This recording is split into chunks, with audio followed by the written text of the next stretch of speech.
Hello everyone, welcome to the Hindu analysis for 18th February 2021. Let us begin with the first article today. Case against Priya Ramani rejected.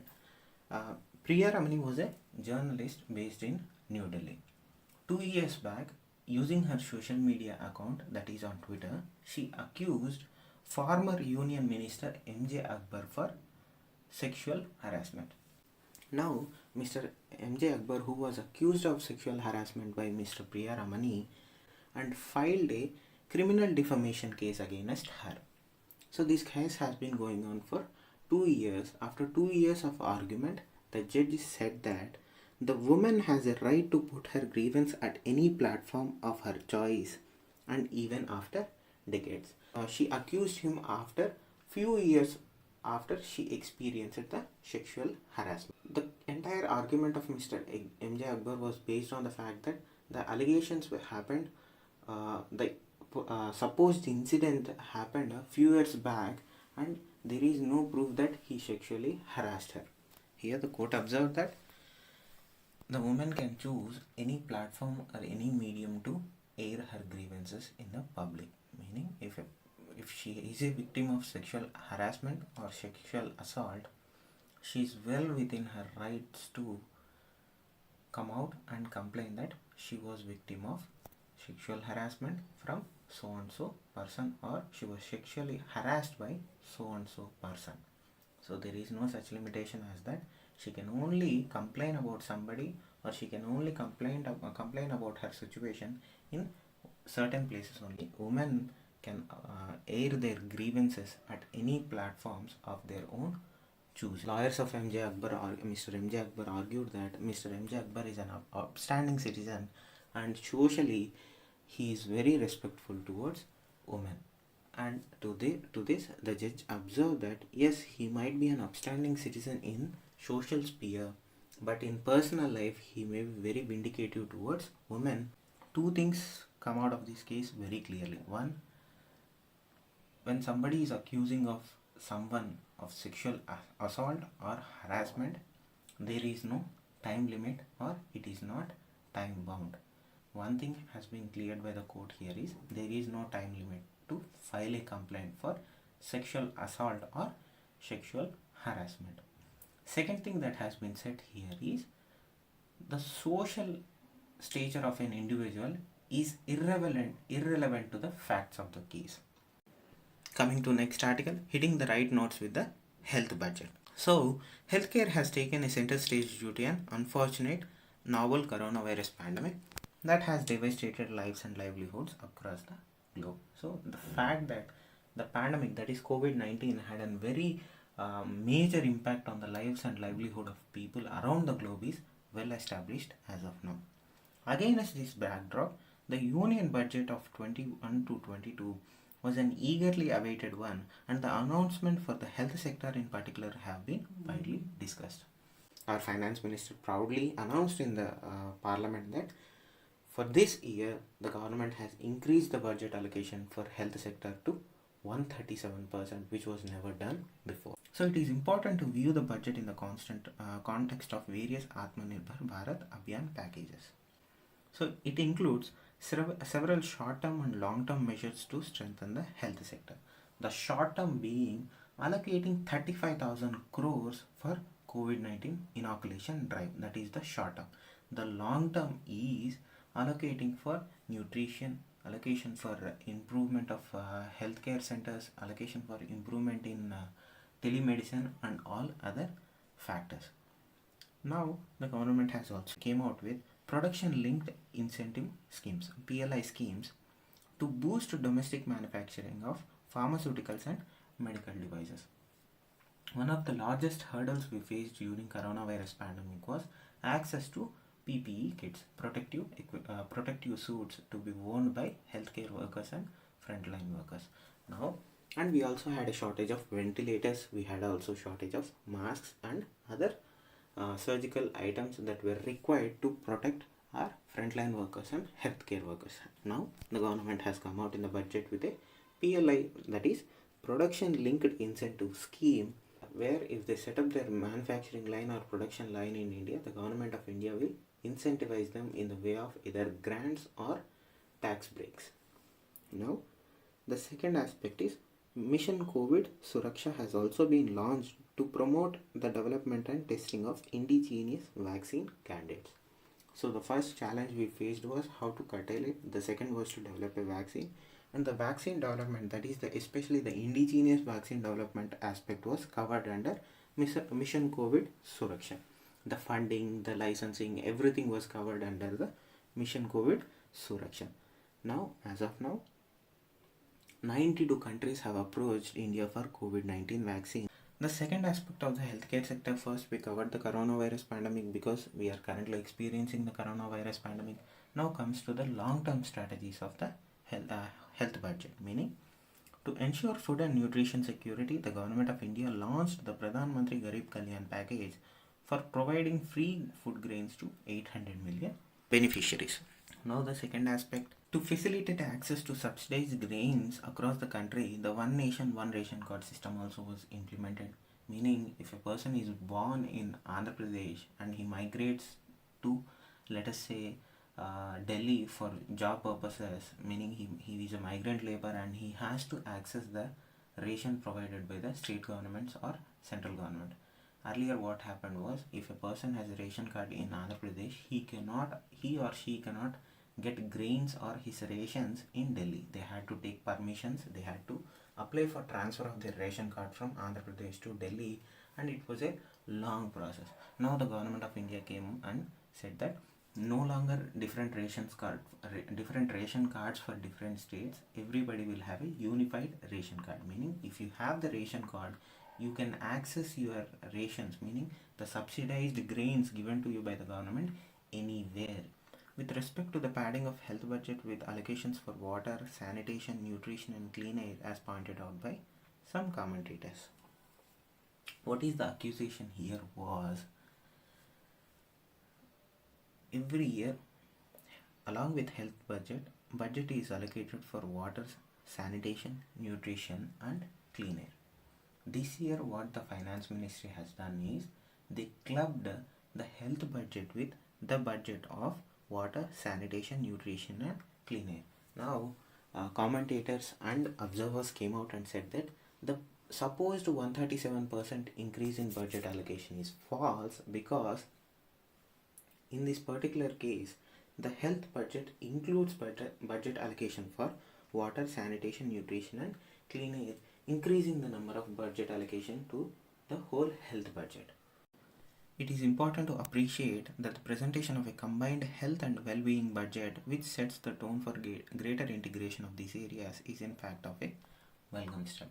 They are trying to agree that whatever the finance ministry has decided to do by combining health budget with that of budget allocated to water, sanitation, nutrition and clean air is a welcome step, because everything is interdependent and correlated. Now you are treating the entire health sphere as a single cohesive unit, meaning health is directly interlinked with the water, the clean water that you drink, and the sanitation, sanitation of any place where you live around.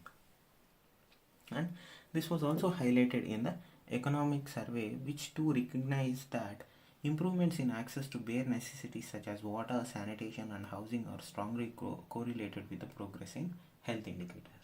A report released by Johns Hopkins Bloomberg School of Public Health in 2019 suggested that 1 out of every 100 Indian children do not live to celebrate their 5th birthday on account of either diarrhea or pneumonia. Diarrhea comes because of lack of clean water, if they are drinking contaminated water. The study shows that 1 out of every 100 children, meaning 1 in 100, die of either diarrhea or pneumonia before they attain the age of 5 years.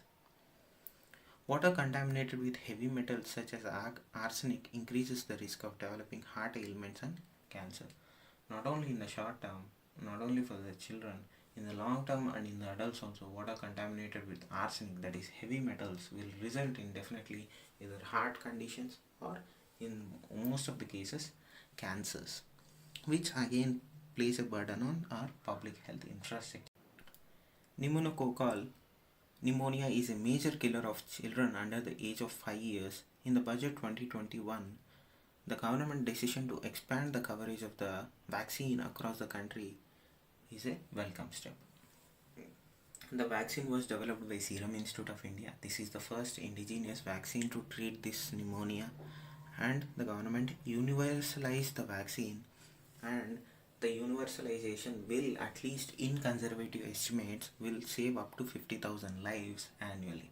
The government has also launched the initiative Pradhan Mantri Atmanirbhar Swasth Bharat Yojana to bring everything under the single umbrella of central program or central scheme. The Swasth Bharat Yojana lays emphasis on health system being strengthened at all levels, including establishing integrated public health laboratories and institutes of virology. One of the key shortages that we faced at the initial phases of coronavirus, and to this day also where we lack, is testing facilities and ability to conduct proper research on virulent viruses. Now the government realized that there is a shortfall in virology labs and virulent research. Now under this Atmanirbhar Swasth Bharat Yojana scheme, the government is constructing virology labs. Every time some new virus comes out, they collect samples, they send to labs that are either in Delhi or either in Kolkata or in Mumbai. Now with the construction of new virology labs, the testing doesn't take that much time because every state has their own capacity to conduct large scale testing. And experts have repeatedly highlighted the need for enhancing disease surveillance and diagnostic capabilities to do better and be prepared for disease outbreaks. We were caught off guard with the coronavirus pandemic. We never in our entire public policy making history thought that there would come a virus which will devastate everything and it will shut down the economy, it will shut down the life, and everybody will be confined to their own houses. And our capacity building in particular regard to handling virulent strains of virus or pandemics was never there because we never expected it to come. The government has to realize that this is not a one-time event. There is a greater chance in future there is going to be a new virus which will cause more damage. Now the government has to start building its capacity from now itself for the next virus. Now whatever the government is talking about here is not for the current virus or the current coronavirus pandemic. Whatever the capacity building, whatever the programs, whatever the schemes that the government is talking about here is for the preparation for next COVID-like virus or next pandemic that India might, not only India, the world might face in the near future. Another point of discussion in relation to health budget is the stagnant allocation for Pradhan Mantri Jan Arogya Yojana. This was one of the flagship programs of the current government where people were given access to healthcare facilities and medicines. This scheme was launched in 2018 as part of Ayushman Bharat initiative. Ministry of Ayush also has seen an increase in budget allocation for 40%. From now on, the budget allocation has to be incremental. It is imperative, therefore, that state increase expenditure on health to at least 8% of the budget by 2022 as recommended by the National Health Policy and 15th Finance Commission. Not only the central budget allocation has to go up, simultaneously the states also should revamp their budget allocation. Coming to the next article, no role in Tamil Nadu government's quota decisions, centers tell Supreme Court. So few years back, Tamil Nadu government introduced a bill called the Tamil Nadu Backward Classes, Scheduled Tribes and Scheduled Castes Reservation of Seats in Educational Institutions and of Appointments or Posts in the Service of the State Act of 1993. So this bill indirectly increased the percentage of reservation from 50% to 63% of total reservation. But the Supreme Court few years back came out and said that the quota reservation percentage should not exceed 50%. So they laid a 50% limit on quota by a 9-judge bench of Supreme Court in the case of Indra Swahini case. Now, but the Supreme Court said that your reservation limit or quota cannot exceed 50%. But with this bill, Tamil Nadu's quota or reservation exceeded to 69%, where it has been challenged. The central government has come out and said that the inclusion or exclusion of any caste or community in the state list of SEBCs is a state subject, and the government of India has no role in this matter. On the other hand, the parliament includes or excludes SEBCs from the central list. Parliament has only limitations up to the central list part of it, not in the state. To which the court agreed to hear arguments on whether the Tamil Nadu case should be referred to a 5-judge constitutional bench. The 5-judge constitutional bench is scheduled to hear a bunch of pleas questioning the validity of Maratha reservation law of Maharashtra also. The case is particularly not only related to, in terms of reservation, is not only confined to the state of Tamil Nadu. There is also this case going on in Maharashtra, where the Maharashtra government came out and said that we are providing reservation for Marathas, meaning locals, which will increase the threshold of reservation above 50%. Again, that case is going on, and now the Supreme Court is of the opinion that let us club these two cases so that a constitutional bench can hear the threshold point of the reservation or quota. But the Tamil Nadu government is refusing that. There is a difference of cultural identities and sensibilities and sensitivities, so please do not club both the cases. Let us treat both cases as individuals alone. Coming to the next article, India to gift 2 lakh vaccine doses to Unkeepers. Yesterday, India announced to gift 2 lakh doses of vaccine, that is Covaxin or Covishield, to UN peacekeeping forces. The announcement was made by External Affairs Minister S. Jaishankar during his remarks at a UN Security Council open debate on the implementation of Resolution 2532. So this resolution 2532 calls for cessation of hostilities around the world to help combat the pandemic, meaning the special resolution called by UN chief calls for a global ceasefire around the world. Wherever hostilities are taking place, there has to be a ceasefire till the pandemic is over. That is the resolution 2532, which is being currently discussed in UN Security Council. Now, Mr. Jaishankar told his counterpart that COVAX, a global initiative to develop, purchase and deliver vaccines worldwide to equitable distribution of coronavirus vaccines, it would need to be strengthened to ensure equitable distribution of vaccines. Whatever the COVAX infrastructure or COVAX organization that we are talking about here is very weak now, because the big countries are behaving with vaccine nationalism, because they are not sharing their resources with other countries, leaving poor countries to fend for themselves. Now, two things. One is we are gifting vaccines to UN peacekeepers. Second thing is we are talking about strengthening the special initiative called COVAX so that equitable distribution of vaccines takes place. Third, resolution 2532, which talks about global ceasefire and end to all hostilities that are happening around the world till pandemic is over. Coming to the next article, self-registration for COVID-19 vaccine soon, Health Ministry. So now the central government is launching version 2.0 of COVID digital app for self-registration of COVID-19 vaccine. This is the next iteration of the COVID platform. Currently, the government is using COVID platform to inoculate healthcare workers and frontline workers. Now the government has updated the app, and this app will have a self-registration feature where individuals can come on the app and register themselves for COVID inoculation. Now it will be launched soon. It involves private sector healthcare facilities, and it will add to ongoing vaccination drive.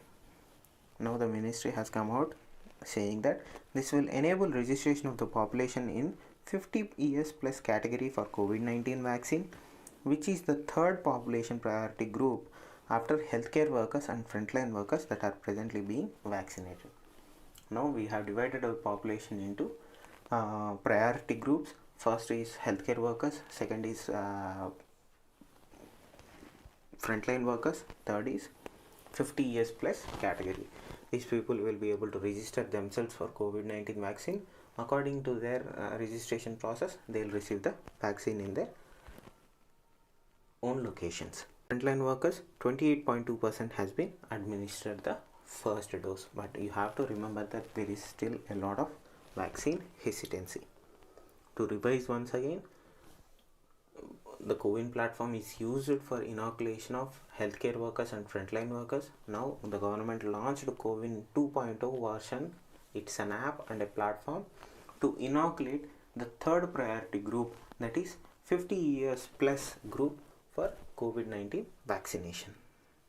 Coming to the next article, US will pay over 200 million to WHO. Now the Biden government has reversed Trump's move to withdraw from the WHO, meaning World Health Organization, complaining that the World Health Organization is in cahoots with the Chinese. Mr. Trump, during his presidency, pulled out of the organization altogether and stopped paying United States dues. So every country that is a member of World Health Organization must pay certain fee for running of the organization itself. It's like a membership fee, but it is paid in the form of a grant. When Trump was having his spat with the WHO, he pulled United States out of the agreement, and he stopped paying the payments that are necessary to run the World Health Organization. Now the new Biden administration said that we are going to rejoin the WHO, and they have already rejoined World Health Organization, and according to their agreement, they are going to pay the 200 million for COVID-19 and the general running of World Health Organization. They also promised that they are going to provide significant financial support to COVAX through Gavi, which is a global vaccination initiative, again started by World Health Organization along with multiple other nations to develop vaccinations for coronavirus pandemic and other communicable diseases and virulent diseases. This is a new development where the US government is rejoining multiple international organizations which Mr. Trump has pulled out of. Coming to the next article, Pak to remain in FATF grey list until June. So we are very well aware that Pakistan is placed in a grey list of the Financial Action Task Force for its inability to act on terror financing. Now it seems that they will be likely to exit that grey list until June. The FATF's plenary and working group meetings were scheduled to be held from February 21 to 26 in Paris, where they will decide the future of Pakistan, whether it will stay in the list or whether Pakistan will be placed on a blacklist, or they will be removed entirely out of the list. That has to be decided yet.